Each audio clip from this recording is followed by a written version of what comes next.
Teto amin'ny Fokotany Ambomanga, distrika Antsirabe voalohany, no nanatanterahana ny fanomboana ny tompam-bilekazo 7 efatra amby 20 ho an'ny faritra Vakinankaratra ny alarobia teo.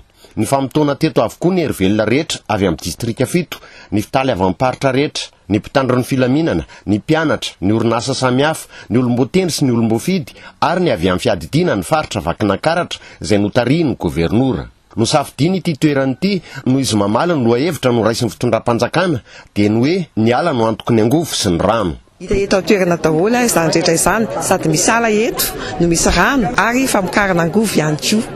Hitantsika ny olana ateraky ny fiovan'ny toetrandro izay tena manahirana amin'ny resaka rosakorana sy sahirana koa isika amin'ny resaka angovo izay ampiasaitsika ny tokantrano, dia izay indrindra no antony safidianana ny toerana mba ho alaitsika rehetra tahaka isa tokantrano ny sady amboly hazo isa tanàna isaky ny tambolitsika rehetrarehetrany isika rehetra mba isy loharano ary mba isy ihany koa angovo ampiasaina andavanandro.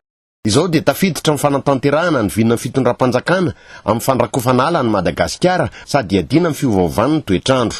Mbola tsy ahitana rotsakorana loatra nefa eto Vakinankaratra amin'izao fotoana izao. Nisy arak'izany ny lamina napetraka mba hahazoana vokatra tsara amin'ireo zanak'azo vao novolena. Eto anivon'ny faritra Vakinankaratra sy ireo taleparitra rehetra sy ny olombofidy dia nanapa-kevitra fa raha sanatiavina foana ka tsy milatsaka ny orana dia efa misy tetikasa tetiandro apetraky ny fitalevaparitry ny tontolo iainana sy ny famparitrana lovainjafy miaraka amin'ny prefektura mifandimbo manondraka manao tana maro ety atoerana ireo fitalevaparitra sy ireo vondrom-bahoaka paritra manerana ny faritra Vakinankaratra anondraka anreto zanakazo volena androany reto.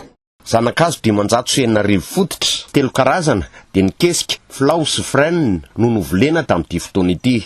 Ny volana janoary izao dia isan'ny fanasosoana ireo zanakazo maty. Velarany tany maherin'ny 3 hektara no novolena zanakazo eto amin'ny faritra Vakinankaratra amin'ity tompam-bilena ity.